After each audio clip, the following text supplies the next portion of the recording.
you are a Benin man, you are a true Benin man. What I'm going to say now, correct me. It is when you finish prayers in Benin, and every Benin man that is born by Benin parents belongs to the palace. Whether the child is born in Russia or born in Seattle, Washington, as long as that child is born by the Benin parents, it belongs to the palace. And I will explain. When you have a male or female child, as they are growing up, they'll get to a certain level.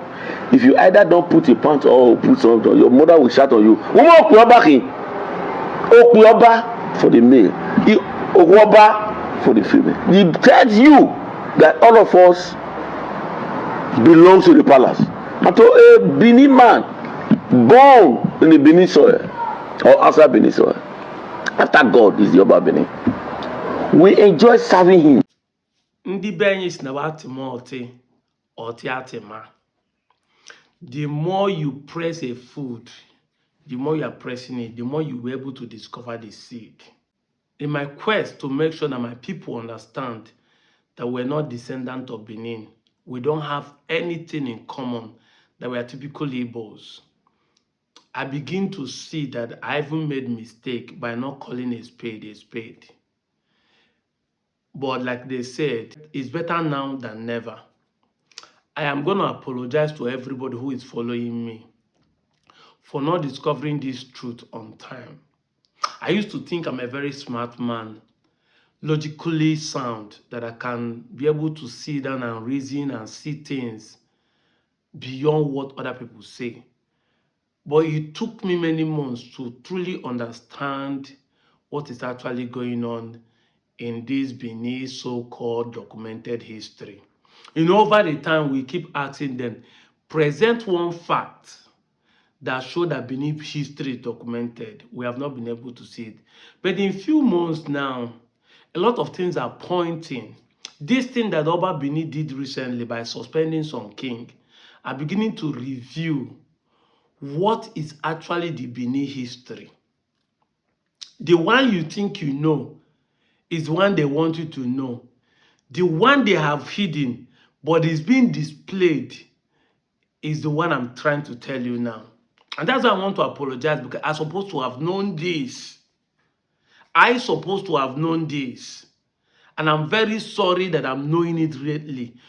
It was wounded civilian who last year, 1 year ago, used my video place. But I know some of my Igbo brothers who tagged me, and some of the late Benin ambassador who tagged me in that video will see. Because 90% of the time, even this video that you watched, these guys will be the one to tag me because they want to prove something. Wounded civilian called me an ovie in Benin language, which means S-L-A-V-E. I don't want to use the right word so that Facebook or TikTok will not ban me. I'm not making money from it.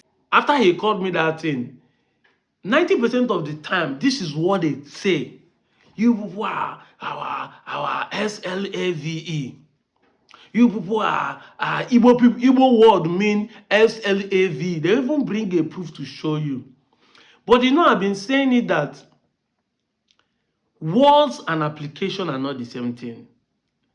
I've said it time without number that wisdom, if anybody claim he has wisdom, the actions must be positive. And that's why it's a wrong attitude for you to say somebody that is a crook is a wise person. No. If anytime somebody use sense, but the end result is negative, the person is a crook, cunning, and crafty. Once you say you are wise, the end result must be positive. That's why they say actions speaks louder than voice. It's not what you define, it's not what you say. When people say words have power, I keep laughing at them. Word does not have power. Over the years, even some Yoruba believe this, and they will say the word Igbo means S-L-A-V-E. You'll be looking at it. But in this sense, no Igbo man is a servant to another Igbo person. Anytime an Igbo man is a servant, which we call Igbo boy, is not the word servant in the quote. It's just a mentorship process maybe 7 years, 3 years, you sign an agreement with your oga that you will serve him for a period of time so that he will settle you and you'll be like him. But in these people own, in their culture, they are not just a subject. They are slave. They are not in their own culture. I'm talking in their own culture. I'm not even talking of somebody kidnap you and is subject you with guns and maybe with knife and threatening you that you have become so afraid and you are serving the person. It's a different issue, like what they did to our ancient fathers when they took them for slavery in abroad. No, this one in their so-called culture, their tradition is that they are slave in their own culture. This is a case of pot calling kettle black. Hey! Ooh, shame on you guys. Oh boy, this is a big shame. I just discovered this in my head, one boss over the night. Hey! God in heaven. And it's also a shame to any father, child, chief, king, who keep dragging us to people who are better than. Every Igbo man is a freeborn. Hey! Oh God, that's why I see why some people will say, when you think left, you think right, say, God, I thank you that I'm an Igbo person. If you like, call it tribalism. If you call it supremacy. Fine, it's okay. But it's good that we are supreme to some people. We are freeborn. When you hear people say, it's not like we don't have kings. I have a king in my village, but I'm a freeborn. My condition of obeying my tradition and respecting my king is not because I'm a slave to him. It's because I need to respect him as an elder and someone that holds an office of authority. Not me be a subject, subjugated by my tradition. No, now. The English word, they said, traditions are not made for men. Men make traditions. It is man that made tradition and man can change it. There was a time a tradition was that they bury kings with human beings. But people saw that tradition is a cake. It's abomination. It's an atrocity. They stop it because you can call it tradition, but it's not.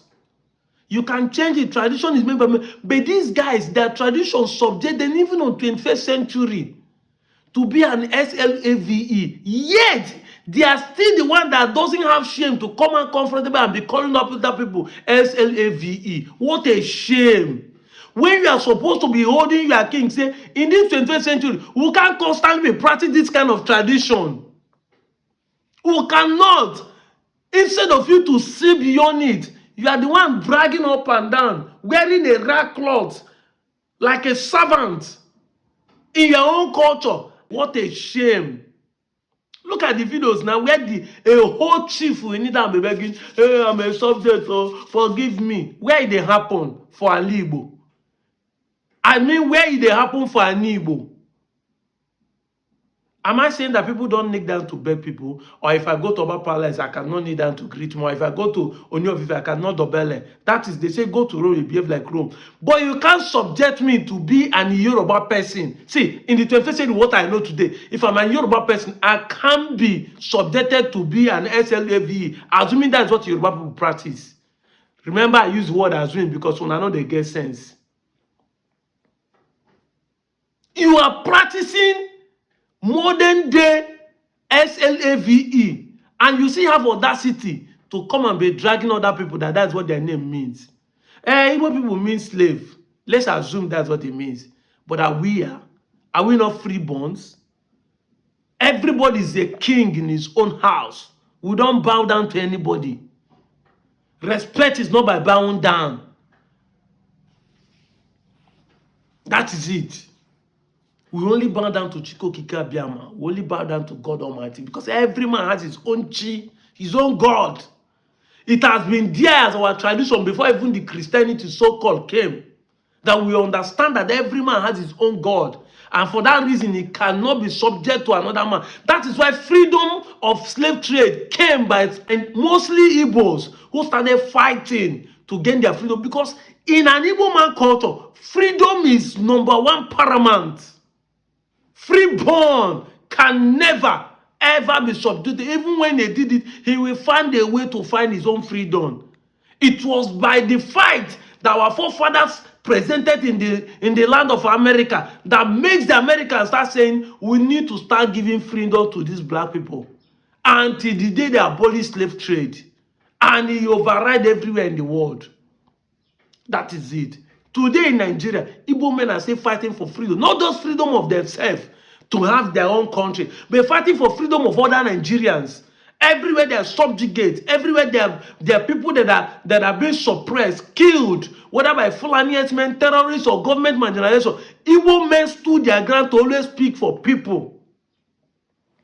They protest left and right. Before the Nigerian independence, Igbos have been the one protesting. They are banned women riot. The people that are protesting the coal mining, they are here to resist the British from subjecting the people to be as a slave. We have been the one doing it. But you, in the 21st century, practicing culture that is against human rights, have the audacity to always come and be telling us, that's why I say it's a shame to you people. That's to tell you how myopic many of you are. That's why I said, and 90% of those of you who are propagating this is those jobless ones in abroad. You live in a country where there's freedom of speech, where culture does not put money in your table. I say this thing over and over, and I will say it again. The Oba is recognized as a god in Benin. Yet the Oba cannot transform the whole Benin to be like Dubai. Dubai is not a country. Dubai is a state. Dubai is not ruled politically. Dubai is ruled by a chief, a king. But he saw the vision. He used his personality to draw investment to Dubai and turn it around. The past Oba and the present one, with their knowledge, with their connection, with the historical background, because every time he calls Benin is documented, the British recognize them. He cannot drag investment come to Benin and let the shame catch other people around that the ancient kingdom has been transformed in the 21st century to look more modern than every other place. Just to subject and subdue other people around him, doing land and grabbing and expansionists. That is all you guys know in that kingdom. And when people like us speak, you want us to be quiet. What's the difference between what you guys are doing and what Fulani has done in the past? People are protesting against Fulani for killing them and taking their land. This is our own protest. As we cannot carry black cars and go to the road. This is the way we are protesting against you people invading other people's land. Thank God for the one people who are speaking up. But we're going to speak for our brothers. Because as an anyone, a man who over the time, you people are still claiming today that you own our land as an Anyoma person. You every time you come on TV or come on newspaper and be claiming that there's a team is your prince. That is a corrupt world. That is a runaway prince. That you people own our land. It's a very big shame. We cannot allow it to happen. So imagine that we have not been divided from all Bende State. The Oba will not be able to suspend our king today. But will you blame Oba? No. What of the chiefs who are in this same one? Iseluku Onitolona, Onichubo, claiming they are descendants of Benin. Why won't the Oba claim the land and suspend them? People who are practicing SLAVE in their own culture, you are dragging us to them so that we'll be subject and be also an SLAVE like them. Chukwajo, God forbid. Ndị Igbo asị tụfịa akwa na alụ ụlọ. Omonikewa uke. But if you ibulu no nchugbo ya ma ife mean, amakwana m ndị use uke again. Uke is worse than evil. They say ajụ ife me no. Ajụ ife me ezigbo ife nwe ike ime n'ime na uke nwere opposite. Uke is the evil of the evil. Omonikewa uke. Broad daylight uke. Na-efifi anya ọcha ka uke nke ni na-eme uke mee ịnụ ka ndị ntụgbo si uke mee ịma na it don't pass something that can be revived. Uke, you are becoming an SLAVE in your own culture. the son of the soil. I'm out of here, John.